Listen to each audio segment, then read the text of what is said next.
No, io oggi non lavoravo, Io sono disoccupata, quindi quindi sono venuto a mare, ne approfittiamo. Che poi si lavora, non la posso. Un giorno, Progetti per quest'estate? tipo vacanze, viaggi.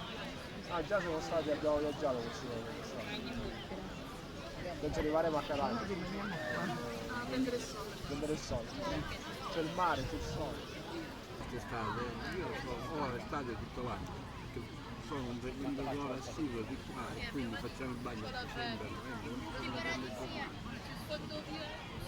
Abbiamo di questo problema, che aspettiamo l'estate per poter fare il bagno. Spiaggia di prendere il sole. Lui è di esami, lui lavora, quindi Onestamente ho quasi finito vorrei iscrivermi all'accademia, il tempo magari quest'estate magari mi rilasso un pochino, poi vedo che fa. Però sì, ci muoviamo. Che la nostra spiaggia qua, peccato che non è seguita e pulita come si dovrebbe, da parte dalla nostra giunta comunale e così via. Perché non si pensa né a tenere l'acqua pulita né a tenere la spiaggia pulita, ce la dobbiamo pulire noi. No, vacanze sempre qui in Sicilia, niente di che.